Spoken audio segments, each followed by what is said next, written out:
ಇನ್ನು ಸಾಕಷ್ಟು ಕುತೂಹಲಕ್ಕೆ ಕಾರಣ ಆಗ್ತಾ ಇರುವಂತಹ ಮಂಡ್ಯ ಲೋಕ ಅಖಾಡದಲ್ಲಿ ಕಾವೇರಿಯೇ ದಳಪತಿಗಳಿಗೆ ಅಸ್ತ್ರ.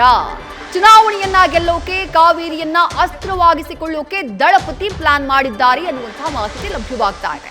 ಮಂಡ್ಯ ಜಿಲ್ಲೆಯ ಜನರ ಜೀವನಾಡಿ ಕಾವೇರಿ. ಕಾವೇರಿ ಇಲ್ಲದೆ ಇದ್ರೆ ಅಲ್ಲಿನ ಭೂಮಿ ಹಸನಾಗಿರಲ್ಲ, ಅಲ್ಲಿ ಬೆಳೆ ಹಸನಾಗಿರಲ್ಲ. ಕಾವೇರಿ ವಿಚಾರದಲ್ಲಿ ಕಾಂಗ್ರೆಸ್ನಿಂದ ಅನ್ಯಾಯವಾಗಿದೆ ಮಂಡ್ಯ ಭಾಗಕ್ಕೆ ಅನ್ನುವಂತಹ ವಿಚಾರವನ್ನ ಪ್ರಸ್ತಾಪಿಸಿ ಭಾವನಾತ್ಮಕ ಅಸ್ತ್ರವನ್ನ ಪ್ರಯೋಗ ಮಾಡುವುದಕ್ಕೆ ಎಚ್.ಡಿ. ಕುಮಾರಸ್ವಾಮಿ ಸಿದ್ಧತೆ ಮಾಡಿಕೊಂಡಿದ್ದಾರೆ ಅನ್ನುವಂತಹ ಮಾಹಿತಿ ಸಿಗ್ತಾ ಇರೋದು. ಡೀಟೇಲ್ಸ್ ನಮ್ಮ ಪ್ರತಿನಿಧಿ ಮಂಜುನಾಥ್ ನೀಡುತ್ತಾ ಹೋಗ್ತಾರೆ. ಮಂಜುನಾಥ್, ಬಹುಶಃ ನಿಮ್ಗೆ ನೆನಪಿರಬಹುದು, ಮೊನ್ನೆ ಮಂಡ್ಯದಿಂದ ನಾನು ಸ್ಪರ್ಧೆ ಮಾಡ್ತೀನಿ ಅನ್ನುವಂತಹ ಘೋಷಣೆಯನ್ನ ಮಾಡುವಂತಹ ಸಂದರ್ಭದಲ್ಲಿ ಎಚ್.ಡಿ. ಕುಮಾರಸ್ವಾಮಿಯವರು ರಾಜ್ಯದಲ್ಲಿರುವಂತಹ ನೀರಾವರಿ ಸಮಸ್ಯೆಗಳಿಗೆ ನಾನು ಉತ್ತರವನ್ನ ಕೊಡುವಂತಹ ಪ್ರಯತ್ನವನ್ನ ಮಾಡ್ತೀನಿ, ರಾಷ್ಟ್ರ ರಾಜಕಾರಣಕ್ಕೆ ಹೋಗೋ ಮೂಲಕ ಅನ್ನುವಂತಹ ಸಂದೇಶವನ್ನ ರವಾನೆ ಮಾಡಿದ್ರು. ಈಗ ಮಂಡ್ಯ ಅಖಾಡದಲ್ಲಿ ನೇರವಾಗಿ ಕಾವೇರಿ ಅಸ್ತ್ರ ಪ್ರಯೋಗ ಎಷ್ಟು ಲಾಭ ತಂದುಕೊಡಬಹುದು ಎಚ್.ಡಿ. ಕುಮಾರಸ್ವಾಮಿ ಅವರಿಗೆ? ವಿದ್ಯಾಶ್ರೀ, ಕುಮಾರಸ್ವಾಮಿ ಅವರು ಏನೋ ಕೇಂದ್ರ ಅಂದ್ರೆ ರಾಷ್ಟ್ರ ರಾಜಕಾರಣಕ್ಕೆ ಹೋಗೋ ಮುನ್ನ ಸಾಕಷ್ಟು ಒಂದಷ್ಟು ಪ್ಲಾನ್ಗಳನ್ನು ಮಾಡ್ಕೊಂಡಿರುವಂಥದ್ದು. ಪ್ರಮುಖವಾಗಿ ರಾಜ್ಯದಲ್ಲಿರುವಂಥ ನೀರಾವರಿ ವಿಚಾರಗಳು, ಅದು ಮೇಕೆದಾಟು ಆಗಿರ್ಬೋದು, ಭದ್ರಾ ಮೇಲ್ದಂಡೆ ಯೋಜನೆ ಆಗಿರ್ಬೋದು, ಕೃಷ್ಣ ಮೇಲ್ದಂಡೆ ಯೋಜನೆ ಆಗಿರ್ಬೋದು, ಜೊತೆಗೆ ಕಾವೇರಿ ವಿಚಾರದಲ್ಲಿ ರಾಜ್ಯಕ್ಕೆ 75 ವರ್ಷಗಳ ಕೂಡ ಆಗಿದ್ರು ಕೂಡ ಏನು ಸಮಸ್ಯೆಗಳನ್ನು ಫೇಸ್ ಮಾಡ್ತಾ ಇದೆ, ಈ ಒಂದು ವಿಚಾರದಲ್ಲಿ ತಾವು JDS ಅದು ದೇವೇಗೌಡರ ನಂತರ ರಾಷ್ಟ್ರ ರಾಜಕಾರಣದಲ್ಲಿ ಇಲ್ಲಿವರೆಗೂ ಕೂಡ ರಾಜ್ಯಕ್ಕೆ ಯಾರು ಕೂಡ ನೀರಾವರಿ ಯೋಜನೆಗಳಲ್ಲಿ ಸಾಕಷ್ಟು ಕೊಡುಗೆ ಕೊಟ್ಟಿಲ್ಲ.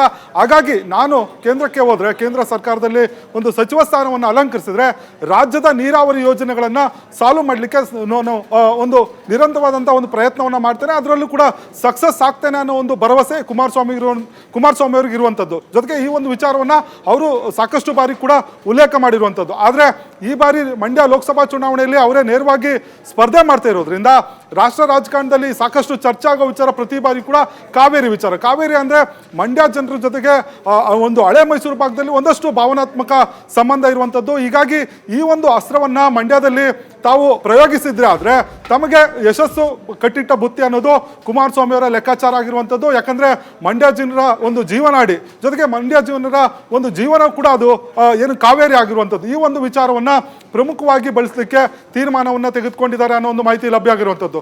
ಜೊತೆಗೆ ಈ ಒಂದು ಮಂಡ್ಯ ವಿಚಾರವಾಗಿ ಕಾಂಗ್ರೆಸ್ ಸರ್ಕಾರ ಕಳೆದ 75 ವರ್ಷಗಳಿಂದ ರಾಜ್ಯಕ್ಕೆ ಸಾಕಷ್ಟು ಅನ್ಯಾಯ ಮಾಡಿದೆ.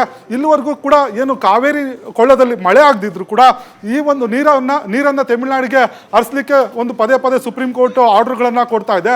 ಇದರಿಂದ ರಾಜ್ಯದ ಜನರಿಗೆ, ಜೊತೆಗೆ ಮಂಡ್ಯ ಜನರಿಗೆ ಸಾಕಷ್ಟು ಅನ್ಯಾಯ ಆಗಿದೆ. ಕಾಂಗ್ರೆಸ್ ಈ ನಿಟ್ಟಿನಲ್ಲಿ ಸಾಕಷ್ಟು ರಾಜ್ಯಕ್ಕೆ ತಾರತಮ್ಯ ಮಾಡಿದೆ. ಪ್ರಮುಖವಾಗಿ ಸಂಕಷ್ಟ ಸೂತ್ರವನ್ನು ಕೂಡ ರಚನೆ ಮಾಡುವಲ್ಲಿ ಕಾಂಗ್ರೆಸ್ ಕೇಂದ್ರದಲ್ಲಿದ್ದಾಗ ವಿಫಲ ಆಗಿದೆ. ಜೊತೆಗೆ ಏನು ರಾಜ್ಯದಲ್ಲಿ ಕೂಡ ಈ ಸಾಕಷ್ಟು ಬರಗಾಲ ಇದೆ. ಇಂಥ ಸಂದರ್ಭದಲ್ಲಿ ಸುಪ್ರೀಂ ಕೋರ್ಟ್ ಆದೇಶ ಕೊಡದೇ ಇದ್ರು ಕೂಡ ರಾಜ್ಯದ ಅಂದ್ರೆ ಮಂಡ್ಯ ಜನರಿಗೆ ನೀರನ್ನು ಕೊಡದೆ ತಮಿಳುನಾಡಿಗೆ ನೀರನ್ನು ಹರಿಸುವಂಥ ಕೆಲಸವನ್ನ ರಾಜ್ಯ ಕಾಂಗ್ರೆಸ್ ಸರ್ಕಾರ ಕೂಡ ಮಾಡಿರುವಂಥದ್ದು.